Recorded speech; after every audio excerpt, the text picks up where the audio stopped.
Hi, my name is Lynn Forbes, and I'm co-founder of WOW Network, Women Honoring Our Age. And we're here at the Women at Woodstock conference, actually a retreat, and I'm here with the lovely Gloria Loring. Hello. Gloria is an actor, a singer, a songwriter, an activist, a philanthropist, and an incredible person who's written "Coincidence is God's Way of Remaining Anonymous." Yes, yes. A quote by Albert Einstein.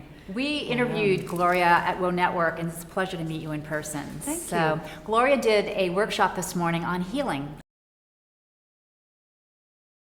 In the process of my own healing, my father was an alcoholic. There was inappropriate sexualized contact with him at one point when he was drunk, and I know of one instance, but there may have been more, I don't know, but because it was so young. But I was able to go back with the help of a very skilled therapist and recover those memories and release that obstacle, that trauma, the bulk of that trauma from my body.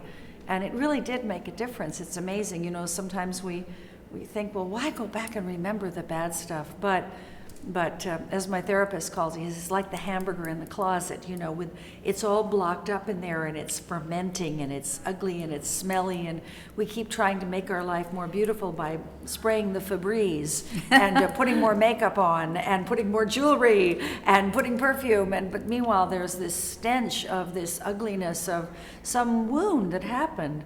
And there comes a time for many of us when it is time to unhinge the closet doors and take them off and see what's in there. And the great thing I would tell those of you who have had a family wound, a childhood wound, is that it's very difficult the first time. It feels almost impossible when you first look at this wound. And then the wound loses some of its power. It doesn't hurt us as much. And people think, oh, it's going to hurt so much if I get into, I have to do that a lot. Yes. No, actually, once you've uncovered, it's like telling some great secret you've held for a long time, and the first time you tell it, the tears come and the flood, and then, oh no, you're going to hate me, and I'm going to tell you this, and then you tell somebody, and they go, oh, wow, that must have been so hard. I'm so sorry you went through that. And you go, oh, I thought I'd die if I told that secret. But in actuality, when we hold on to secrets, we are only, someone said recently, we are only as sick as our secrets. And that's a familiar phrase. And it holds us back. There's something about denying a whole part of our being, a wound, that it festers without our attention. And then we can start to heal. We can start to reclaim that part of ourselves that we've cut off from. Right. And it's such a joyous thing. It releases so much bottled up energy that's been waiting there, that can then, because it takes a lot of energy to keep a secret. Have you ever had a secret, just even a small one, like my brother did set a fire and we all pretended we didn't know it, but that it plays on you, it's there. And it becomes something else. It becomes bigger and bigger, and then you have to tell other lies to cover up that lie, and then you start hiding portions of yourself from life.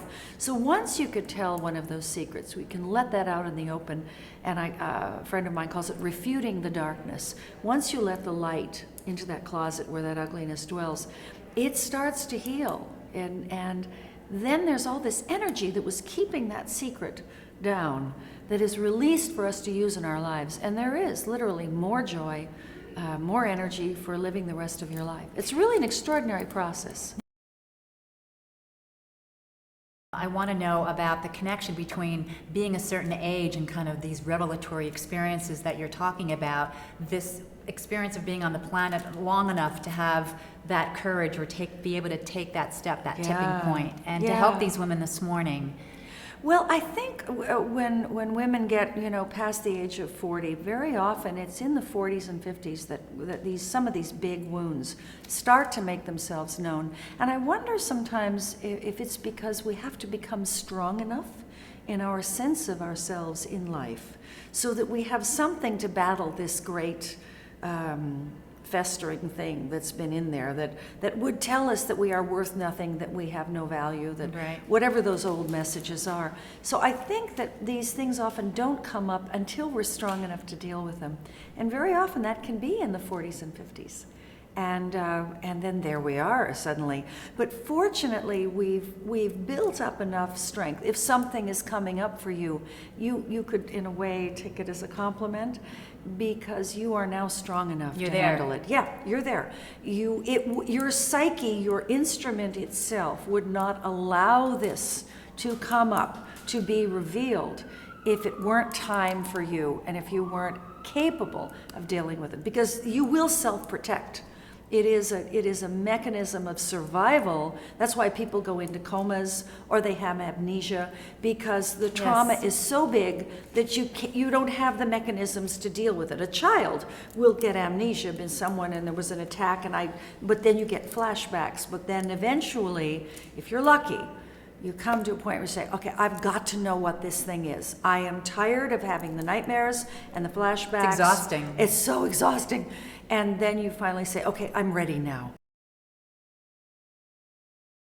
And that's what happened to me. That's what I recount in my book, Coincidence is God's Way of Remaining Anonymous, because that great benevolent power and presence that created everything and us is inside of us too. And it wants us, we want us to heal. We want to be balanced and harmonious, and we want to return to our true sense of self.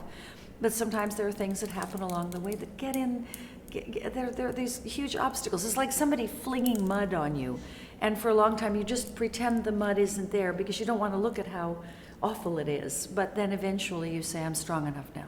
So that's what happens. And your conviction through the book, that you recount in the book, I should say, is that there really aren't random moments so much as hints and coincidences that are hints to this greater path, Well, yeah, there are two ways to use the word coincidence. One is that that's just a weird coincidence, and we kind of toss it off, and we mean, that means nothing. It's a random event.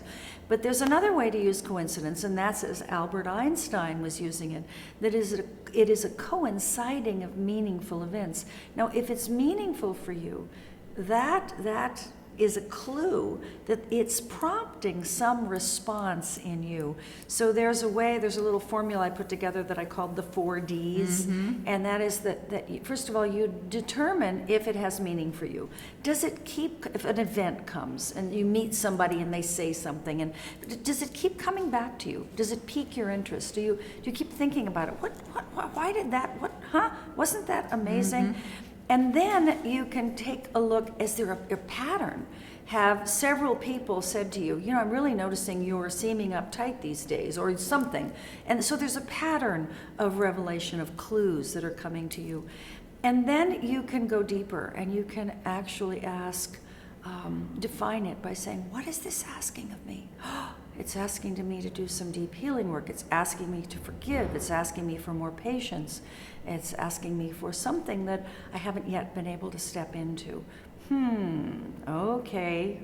God, the universe, nature, life itself, my own psyche is saying, hey, hello, Yeah. It's time to pay attention here.